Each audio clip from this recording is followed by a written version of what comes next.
chronique du patrimoine.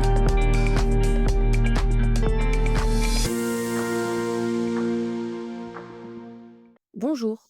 Aujourd'hui, nous allons parler d'une part importante liée à l'art dans les enclos.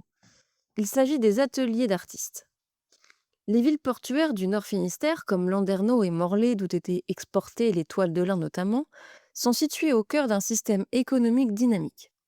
Bâties entre les riches paroisses rurales et la mer, espace de circulation des marchandises et des modèles artistiques, elles voient naturellement sculpteurs et orfèvres y installer leurs ateliers.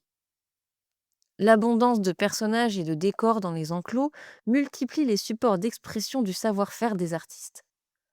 Au XVIe et XVIIe siècle, la plupart sont anonymes et doivent composer avec les choses artistiques affirmées des commanditaires. Parmi les ateliers d'artistes renommés, on peut citer celui de Bastien et Henri Prigent à Landerneau ou celui du maître de Plougastel à Plougastel, qui acquiert une renommée dans la réalisation des calvaires. Un des rares artistes à avoir laissé son nom est Roland Douret. Son style est facilement reconnaissable par un drapé stylisé, des sillons de paupières bien marqués et des traits incisifs des cheveux et des barbes. Sous l'impulsion de la réforme catholique, la sculpture sur bois connaît un nouvel essor au XVIIe siècle. Les retabliers tels que Berthelou, Lérel ou Leroux maintiennent la vitalité du foyer artistique autour de Morlaix, Landivisiau et Landerneau. On peut également citer le maître de Plébin au sud de la zone des enclos paroissiaux.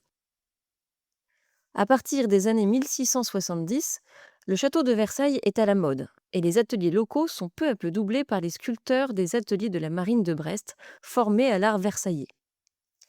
Ils travaillent occasionnellement dans les enclos, comme Antoine Chavagnac, maître sculpteur du roi, qui crée la célèbre mise au tombeau de Lempoil Guimillot en 1676.